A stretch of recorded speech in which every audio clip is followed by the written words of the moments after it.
Assalamualaikum warahmatullahi wabarakatuh. Kembali lagi, hari ini kita akan membahas mengenai perubahan lingkungan. Nah, apa saja sih komponen lingkungan? Kemudian mengapa lingkungan berubah? Faktor yang mempengaruhi perubahannya, dampak perubahan lingkungan, dan bagaimana cara mengelola lingkungan dengan baik sehingga lingkungan tetap terjaga dan lestari.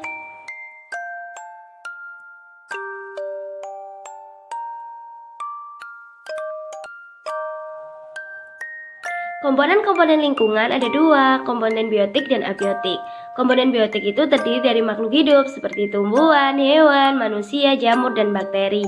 Sedangkan komponen abiotik itu seperti matahari, udara, air, tanah, gunung, dan macam-macam.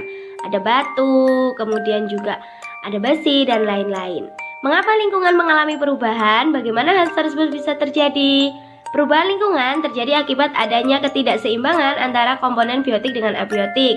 Lingkungan dapat melakukan perbaikannya sendiri terhadap perubahan tersebut karena adanya daya lenting lingkungan.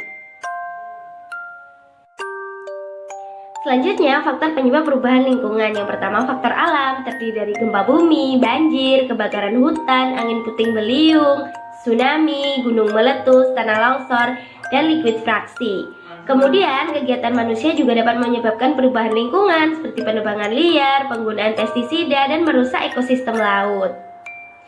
Nah, setelah ini kita akan bahas mengenai bentuk-bentuk perubahan lingkungan. Pencemaran lingkungan merupakan perubahan besar pada kondisi lingkungan akibat adanya perkembangan ekonomi dan teknologi. Perubahan kondisi tersebut melebihi batas ambang dari toleransi ekosistem sehingga meningkatkan jumlah polutan di lingkungan.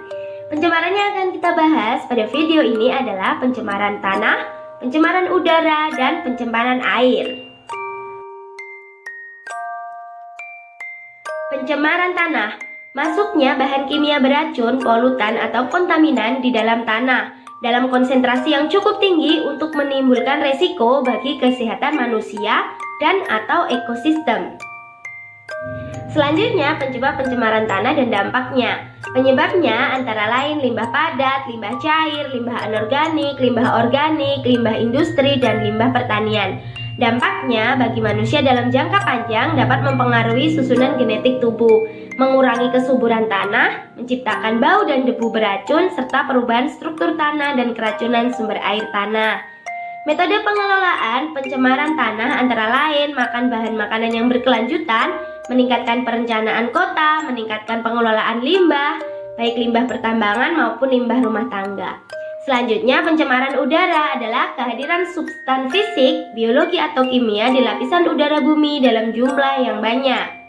Penyebabnya, asap cerobong pabrik dan knalpot, asap vulkanik dari gunung, radioaktif, dan lain-lain.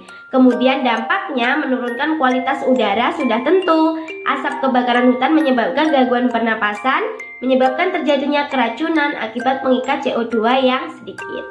Metode pengelolaan pencemaran udara antara lain membuat jalur hijau, mengurangi penggunaan minyak bumi, memanfaatkan energi alternatif, melakukan pengawasan kantor-kantor dan pabrik. Pencemaran air, sebuah kondisi di mana zat berbahaya seperti bahan kimia atau mikroorganisme mengkontaminasi badan air. Penyebabnya banyak sekali, seperti meningkatnya kandungan nutrien, sampah organik, industri membuang berbagai macam polutan ke air, dan lain-lain. Dampaknya menurunkan kadar oksigen, menghambat proses penjernihan air secara alami, serta dapat membunuh mikroba dan hewan-hewan yang mendiami badan air tersebut.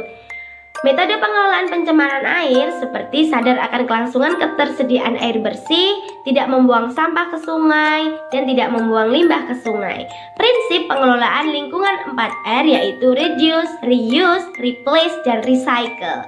Terima kasih sudah menonton, semoga bermanfaat. Wassalamualaikum warahmatullahi wabarakatuh.